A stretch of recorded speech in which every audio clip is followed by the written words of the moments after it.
बिस्मिल्लाहिर्रहमानिर्रहीम। अस्सलाम वालेकुम। मैं हूं एडवोकेट मोहम्मद इशफाक और आप देख रहे हैं मेरा YouTube channel just to law. आज का जो टॉपिक है जिसको आज हमने इस वीडियो में डिस्कस करना है वो है कि रिट और पिटीशन में बेसिकली फ़र्क क्या होता है, रिट क्या होती है, पिटीशन क्या होती है। इन दोनों के डिफरेंस को आज हम समझने की कोशिश करेंगे। कॉन्स्टिट्यूशन ऑफ पाकिस्तान के आर्टिकल 199 के तहत अदालत आलिया हाई कोर्ट को कहते हैं। अदालत आलिया मुख्तलिफ किस्म की रिट्स को फाइल करती है। रिट का मतलब होता है हुक्म जारी करना। अगर लफ्जी मतलब की तरफ जाएं तो रिट का बेसिकली जो मतलब होता है वो होता है कि हुक्म जारी करना, और पिटीशन का जो लफ्जी मतलब होता है अर्जी, दरख्वास्त या तहरीरी अर्जी। और हम अदालत में पिटीशन फाइल कर सकते हैं, फिर अदालत अपनी रिट कायम करती है।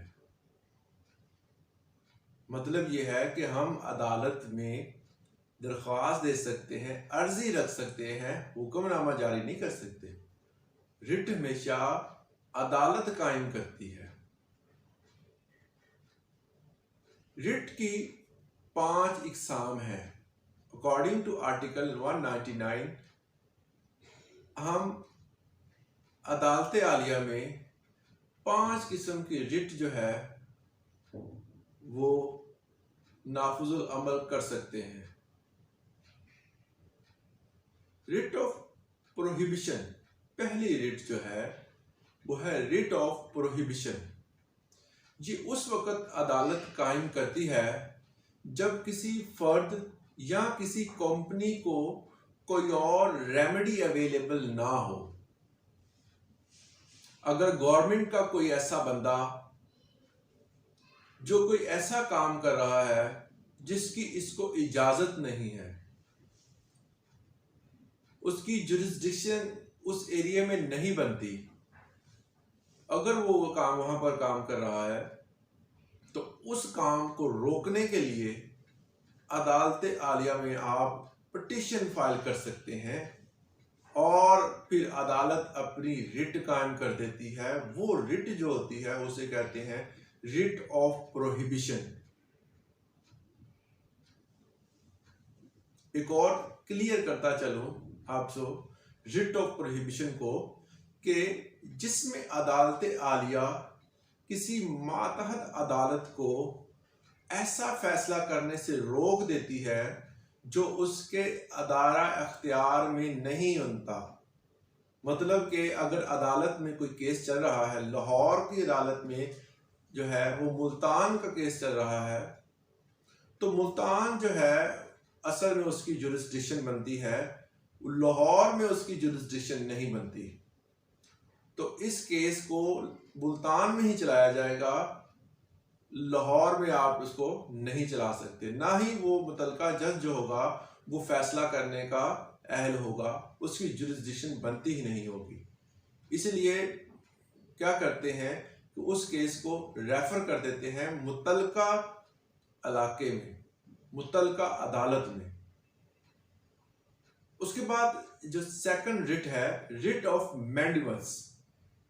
अगर कोई बंदा जो उसका काम है वो ना करे, मतलब जो उसकी ड्यूटी है वो अपनी ड्यूटी नहीं करे, तो अदालत आलिया उसे हुक्म देती है कि वो अपने काम में कोताही ना बरते। मसलन आपको एक एग्जांपल देता हूं कि आप FIR दर्ज करवाने जाते हैं तो मुतलका SHO आपकी बात ही नहीं सुनता, वो आपकी FIR दर्ज नहीं करता। तो वहां पर रिट ऑफ मैंडिबस जो है इसके तहत अदालत आलिया उसे हुक्म देती है कि वो FIR दर्ज करे। इसके अलावा अगर किसी केस में आपके इन्वेस्टिगेशन चल रही है और आप देखते हैं कि वो बंदा सही तरीके से इन्वेस्टिगेशन नहीं कर रहा, तो आप अदालत आलिया से रिट ऑफ मैंडेमस के जरिए उसको ये हुक्म जारी करवा सकते हैं कि वो अपनी इन्वेस्टिगेशन जो है वो सही तरीके से करे। उसके बाद जो रिट आती है वो है कि रिट ऑफ हैबियस कॉर्पस। बड़ी मशहूर रिट है। किसी को उसकी मर्जी के खिलाफ कैद कर देना या किसी काम को उसको मजबूर करना कि वो काम करे और उसी जगह पर उसको रहने पे मजबूर करना।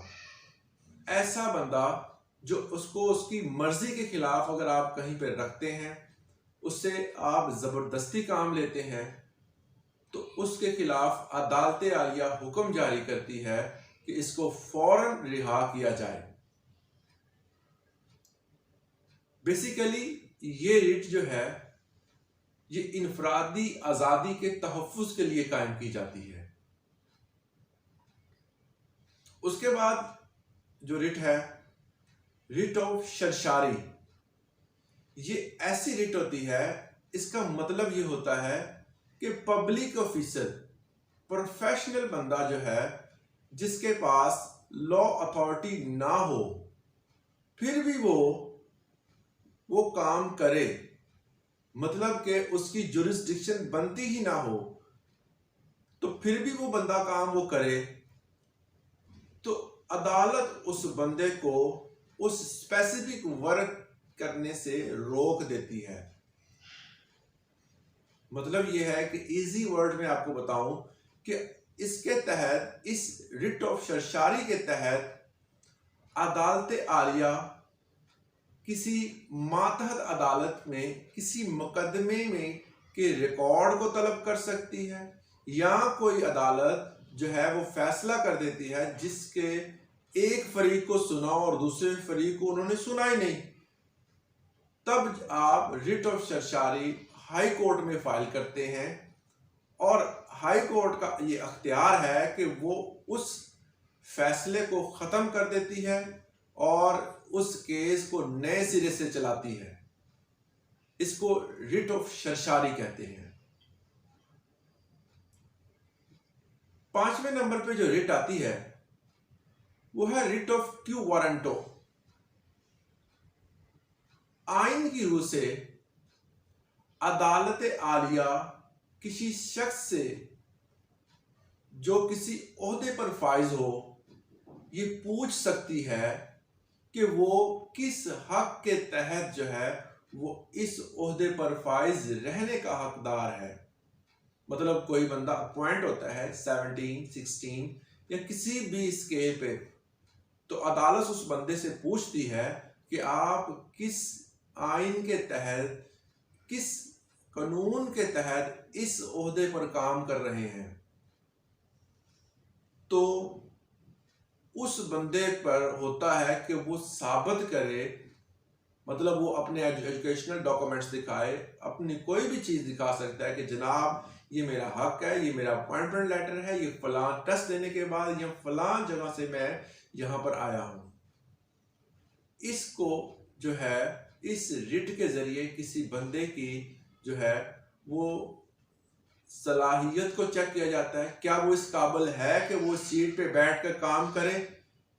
क्या वो इस काबिल है कि या वो कहीं और से आकर अगर बैठा है तो क्या वहां पर एक पब्लिक पर्सन था या नहीं?